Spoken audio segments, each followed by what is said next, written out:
Et salut tout le monde, c'est Lorenzo High Tech. Aujourd'hui on va parler d'actualité, de fuites, de rumeurs et on va parler notamment de Samsung, de Xiaomi, de Qualcomm, d'Apple et oui il y a pas mal de news donc on va parler de toutes ces marques dans cette vidéo. Mais avant de commencer la vidéo, si vous n'êtes toujours pas abonné à ma chaîne YouTube, abonnez-vous, elle est 100% High Tech.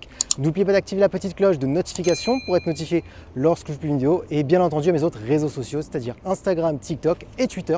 Tous les liens seront en bas dans la description. On va commencer avec Samsung. Alors il y a pas mal de fuites comme quoi Samsung devrait sortir un nouveau smartphone pliant.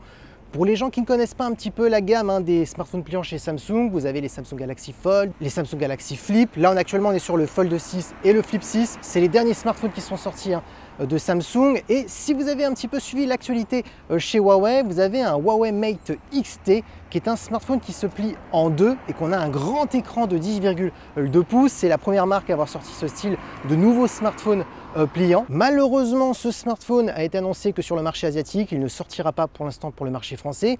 Et selon les dernières informations, c'est que Samsung travaillait déjà sur ce style de produit, sur le même style de produit que Huawei a annoncé uniquement sur le marché asiatique. Et il se pourrait que ce futur smartphone pliant, qui serait bien plus grand qu'un Samsung Galaxy Fold 6, pourrait sortir en même temps que les Samsung Galaxy Fold 7 et Flip 7 qui devraient sortir en été 2025. Du coup, dites-le moi en commentaire si Samsung sortirait ce style de produit pliant, est-ce que ça vous intéresserait? Maintenant, parlons de Qualcomm. Et oui, ça y est, Qualcomm a annoncé son nouveau processeur, le Snapdragon 8 Elite. Et oui, c'est incompréhensible, dites-moi en commentaire si vous êtes un petit peu d'accord avec moi. Mais je ne comprends pas pourquoi Qualcomm a changé le nom qu'on connaît tous, le Snapdragon 8 Gen 1, on a eu le 8 Gen 2, le 8 Gen 3, et là on aurait dû avoir le 8 Gen 4. Incompréhensible, je ne comprends pas, parce qu'on ne va pas se le cacher, pour des personnes qui ne s'y connaissent pas vraiment, qui ne se renseignent pas sur les processeurs, ils ne peuvent pas vraiment savoir si on est sur un processeur haut de gamme ou pas. Maintenant, on ne va pas s'éterniser sur cette info, donc dites-moi en commentaire ce que vous en pensez au niveau du nom de ce processeur. Maintenant, deuxième info, c'est les specs de ce nouveau processeur qui s'annonce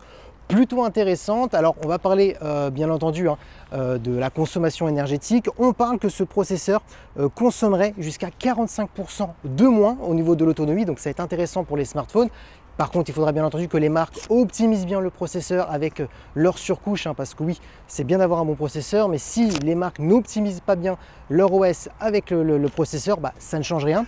Ensuite, en termes de perf, on parle qu'on est sur du 45% de plus au niveau du CPU et 40% de plus au niveau du GPU. Donc oui, on peut se le dire, on est vraiment sur un gros gap comparé au Snapdragon 8 Gen 3. Donc oui, pour les gamers, pour les nouveaux futurs smartphones très premium, ce processeur risque d'être vraiment très intéressant. Ah oui, et bien entendu, pour les premiers smartphones qui vont bénéficier de ce nouveau processeur, je vous donne la liste, parce que pendant la conférence Qualcomm a annoncé les smartphones. Ça sera l'Asus ROG Phone 9, le Honor Magic 7, le Realme GT 7 Pro, le Redmi 10 Pro et bien entendu le futur Xiaomi 15. On parle toujours de processeur, mais là on change de marque et oui, on va parler de Xiaomi. Et oui, il y a pas mal de fuites et d'informations qui diraient que Xiaomi serait depuis plusieurs années en train de créer sa propre puce, son propre processeur pour essayer un petit peu d'abandonner Qualcomm, parce que oui, Qualcomm demande de plus en plus d'argent pour leur processeur. Donc il se pourrait que Xiaomi fasse un petit peu comme Samsung, c'est-à-dire pour les smartphones milieu haut de gamme, Samsung utilise leur propre processeur qui est l'Exynos, et pour les smartphones très haut de gamme comme par exemple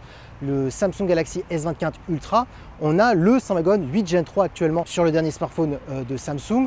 Ils utilisent les meilleurs processeurs de Qualcomm, mais par contre pour les smartphones classiques, ils utilisent leur propre processeur de Samsung.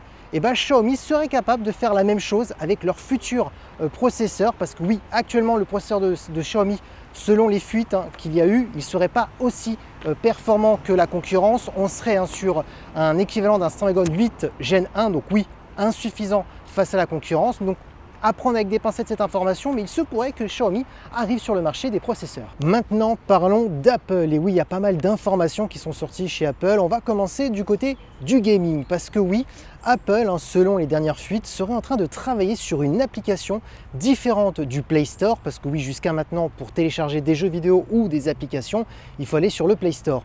Ça changerait, on devrait avoir une nouvelle application qui serait un nouveau store pour télécharger, attention, des gros jeux vidéo qu'on pourrait retrouver sur console, donc par exemple PlayStation. On l'avait vu pendant la sortie de l'iPhone 15 Pro Max, on avait le Resident Evil 4 remasterisé spécialement pour le smartphone. Et du coup, on devrait retrouver plein de jeux comme Resident Evil qu'on avait pendant la sortie de l'iPhone 15 Pro Max, plein de jeux similaires sur cette nouvelle application. Donc pourquoi pas du GTA, pourquoi pas s'ils font un partenariat avec Sony, du Spider-Man, parce que oui, les puces qu'on a sur les iPhones sont extrêmement performantes pour faire tourner ce style de jeu vidéo. Et du coup, grâce à ça, Apple pourrait révolutionner le marché des jeux vidéo sur smartphone, parce que oui, jusqu'à maintenant, c'est vrai qu'on n'a pas de gros jeux vidéo qui sortent sur console, qui sortent ensuite sur smartphone.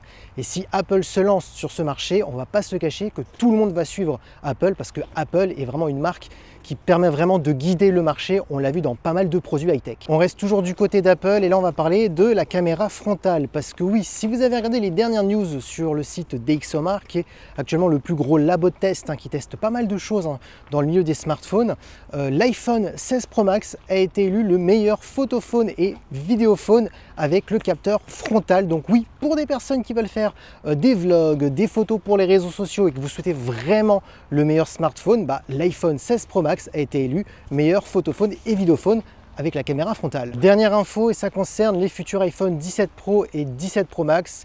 Le Dynamic Island, où est caché le Face ID sur l'écran avant bien entendu de l'iPhone, devrait être plus petit l'année prochaine. Apple aurait trouvé la solution pour réduire la taille de cette encoche, donc plutôt intéressant, donc hâte de voir le résultat l'année prochaine. Et voilà, la vidéo est terminée. J'espère que la vidéo vous a plu avec toutes les actualités, les fuites, les rumeurs que je vous ai données sur cette vidéo. N'hésitez pas à commenter et dites-moi quelle news vous a plus intéressé. N'oubliez pas de mettre un petit pouce like, de vous abonner et aussi à mes autres réseaux sociaux, Instagram, TikTok, Twitter. Tous les liens sont en bas dans la description. C'était Lorenzo High Tech. À très bientôt. Ciao.